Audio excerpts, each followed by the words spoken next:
check it out. Here we go. Let's see what our tempo is. Yeah, that should be good. Okay, here we go. 1, 2, 3, 4.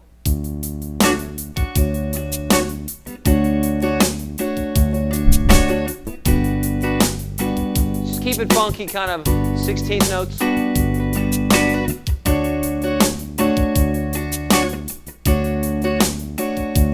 Here's B flat.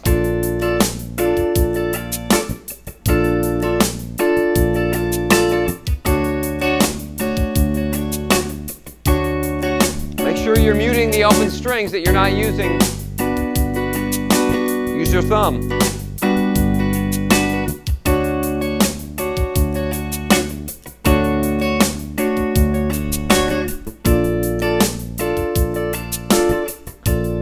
Okay, now go to another position of D major 7.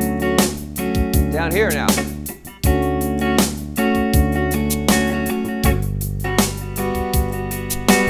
You have to use an open string there.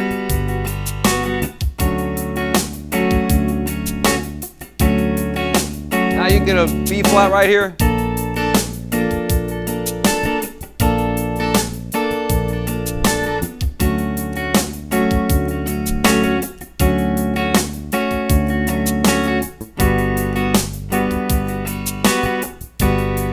Interesting that both of the same notes, F sharp, are on top of those two chords.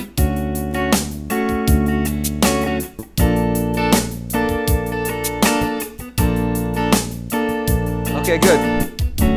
Stop right there.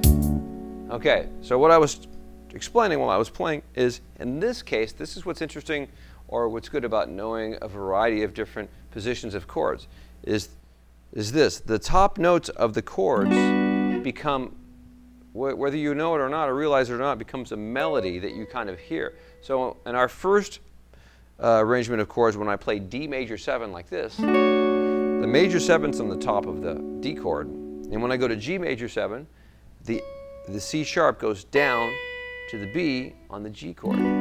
So we have a melody that descends in the top. Right? And then I go back to the C sharp here, and then I go all the way up, well, all the way up, it's only a half step up, to D for the B flat major 7. So the melody essentially becomes on the top strings, which is really important to consider when you're making chord progressions and trying to come up with something that sounds not only melodic in terms of the chords themselves, but the notes within the chords and the direction the top voices take, or the direction they tend to sort of go either all up or they go down, or there's a certain melodic flow that you tune into as a listener. And this is what's happening in our progression right now.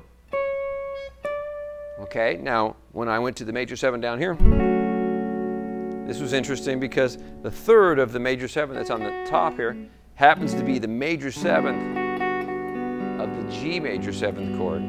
You follow what we're doing here. I don't have to bar where I would normally bar on this voicing because the open strings are the same notes. Okay, but what I'm getting at is this F sharp, the major 7th, or the third rather, of D is the major 7 of G. So you don't hear a change in our top voice. It actually stays the same, which is another nice effect. You hear a change though, however, when you go to the B flat chord, and then the F sharp jumps up to the A. Okay? So it's just another way to think about connecting chords. Is think about the direction the melody would go if you changed, or if you chose one chord versus another chord. Okay? Now, we're only practicing the two forms that we learned. We obviously know other shapes, but we're just focusing on the new ones. Okay? So I'm going to bring out another progression here and challenge you a little bit more and incorporate some other voicings. Okay? So I'll be right back. Okay, so we're back, and I wanted to talk a little bit more about these two positions of major 7th chords, and I wanted to modify them to create some other chords as well that we're going to need for our next series of progressions. Okay, so major 7ths are great, but we also know there's other qualities of chords. We're filling out the rest of the diatonic chords in the major scale, which we know also has minor 7th chords and dominant 7th chords. So let's take a moment and look at this major 7th chord we just talked about, right, with the major 7th on the top. Well, we also know that there's 3 minor 7th chords in the diatonic scale. So how are we going to make this a usable minor 7th voicing? It's very simple. We know that a minor 7th has a root. Minor 7 here, let me write this down for you, equals root minor 3rd perfect 5th and a flat 7th. Okay? So that's what equals a minor 7th. Okay, so we have D major 7th right like this. The first thing we got to do is we're going to make the minor 7th, the flat 7, go down to that note. The major 3rd is going to go down to a minor 3rd, right? And we already have a root and a 5th below, so we're cool there. So all we have to do now, that's now our minor 7th chord. So this was D major 7th. This is now D minor 7th. So that changes this shape simply like this. Let's just rewrite this here.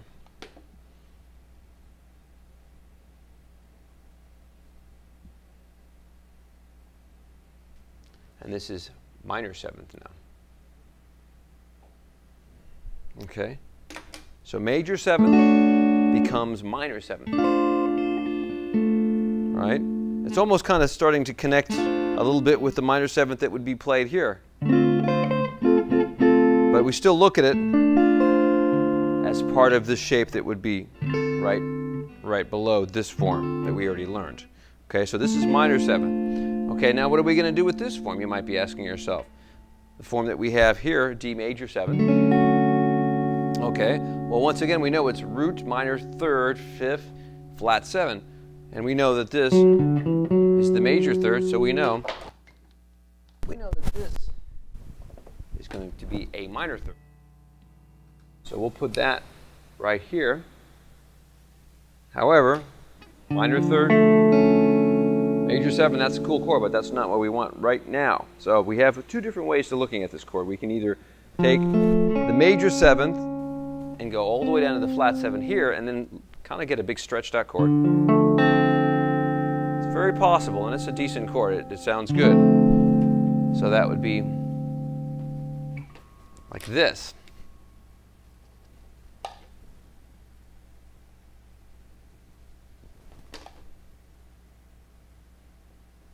Okay, it's a little bit of a stretch, but you can make it if you practice it. Okay, now it's root, flat 3rd, perfect 5th, minor 7th. However, I have to be honest, I've also gotten a lot of mileage out of adapting this chord to this shape right here. Okay, now what I'm not playing the complete chord, but I'm playing the necessary amount of notes. I've got root, minor 3rd, and I'll put the flat 7 right here. And then I'll get another root right here. And in fact, let me write that as an optional voicing right here. Oops.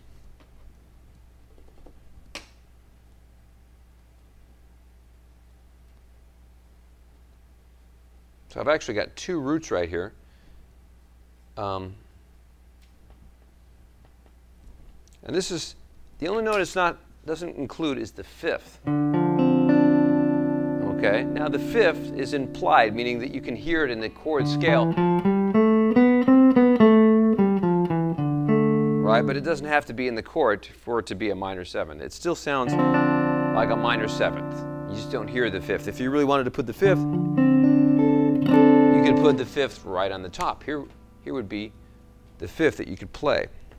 But the reason I'm showing you this optional voicing, because it's an alternative to this voicing right here, which is a little hard to play. So it's another functional voicing. So we've got D minor 7th now here and D minor 7th here, and they originated from D major 7th here and D major 7th here. Okay, so now we've got minor 7ths that we can include in our system of movable major 7th shapes. Now we've got movable minor 7th shapes in 2 new positions. So let's go to our next progression and finish off our lesson with a fun little progression here. Yes. 1 second, I'm going to show it on the board. Okay, I'm back, and I'm back with your homework assignment for the next lesson, okay? Take a look at the board behind me here, and you'll see the progression that I've written out for you, okay? Now, if you've been studying hard, you'll know where you can play all these chords. We just talked about major 7ths on this form with the major 7th on the top, and major 7ths on this form with the root on the 5th string. So that covers the C major 7th sound here, going to the F major sound. Okay, very cool. Okay, now we also learned a minor 7 voicing off of this same form when we drop the major 7th down to the minor 7th and the major 3rd down to the minor 3rd, which makes this, in this case, C minor 7. However, on our B section, we want D minor 7, so we bring it right up there. Okay? Now here, I'm going to show you a little technique on the minor 7th chord here.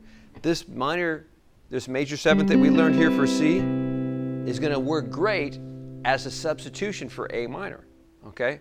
I want you to play it again on this chord right here. Okay? Because it's going to substitute for this chord. Okay, so just keep playing C major 7, and it's going to sound great when the bass goes to A. It's going to sound like A minor 9. You hear the A root there? It makes the C major 7 sound like an A minor 9. That's called the diatonic substitution. So we're going to play D minor here to A minor 9th here, which looks like C major 7, but against the bass, it sounds like A minor. Okay, then we're going to do it again. We go through the next section. We go up to E minor right here, and then up to F minor. Remember, the root here is inside the voicing right here, right? And then G minor. So we're using the same shape as we get to the end here. Okay, so that's your homework for next lesson. I want you to study this one, practice this one hard. We're going to play it out with you in the end. And we're going to have some fun here, and I'll see you in the next lesson. Okay, here we go, down to the island. Here we go.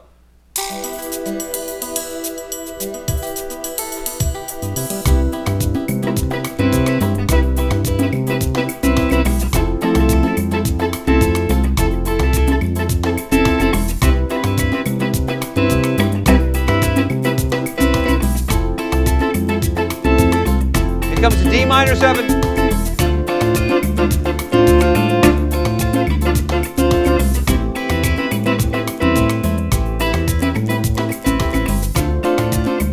That works.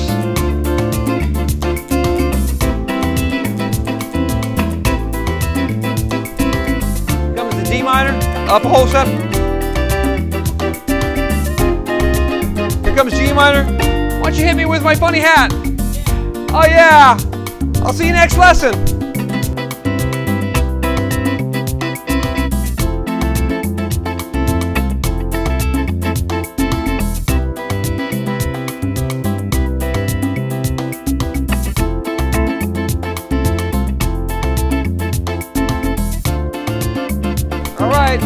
Practice hard in the meantime.